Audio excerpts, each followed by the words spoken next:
મિત્રો, જય શ્રી રામ.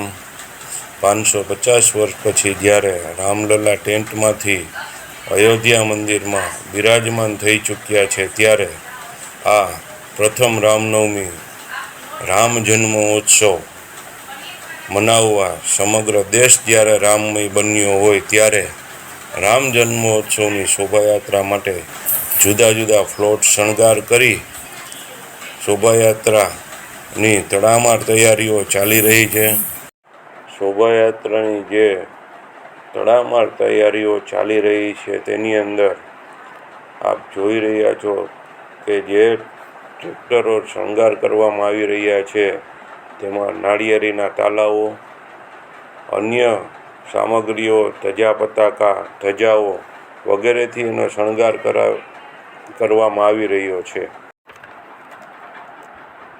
વહેલી સવારે શણગારેલા ફ્લોટ તેમજ અલગ અલગ વેશભૂષામાં તૈયાર થયેલા બાળકો શોભાયાત્રાનું આકર્ષણનું કેન્દ્ર બની રહ્યા છે.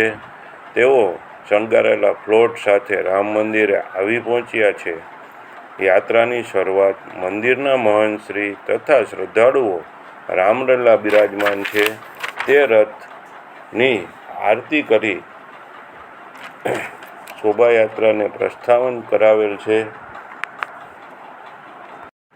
જેમ જેમ શોભાયાત્રા આગળ વધી રહી છે, તેમ તેમ હજારોની સંખ્યામાં માનવ મહેરામણ ઉમટી રહ્યું છે. રામલલ્લાને વધાવવા ડીજેના તાલ સાથે અલગ અલગ સંસ્થાઓ દ્વારા નૃત્ય, ગાન, રાસ ગરબા સાથે અલગ અલગ પ્રકારની કૃતિઓ રજૂ કરતી મંડળો વચ્ચે પોતાનો પરખમ દેખાડી રહ્યા છે. શોભાયાત્રાના રૂટ પર ઠંડા પીણા, શરબત, નાસ્તો વગેરે સેવા જુદા જુદા યુવક મંડળો દ્વારા કરવામાં આવે છે.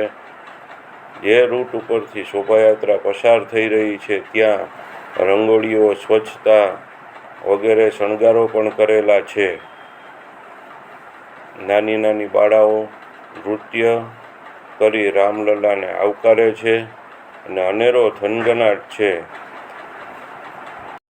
નાની નાની બાળાઓએ પોતાનું એક અલગ નૃત્ય તૈયાર કરી અને રામલલ્લા જ્યારે રૂટ ઉપરથી નીકળે છે, ત્યારે પોતે રામમય બનીને રામ આયેંગે મેરે અંગના આ ગીત ઉપર રામને વધાવવા માટે એક અલૌકિક નૃત્ય કરી રહી છે.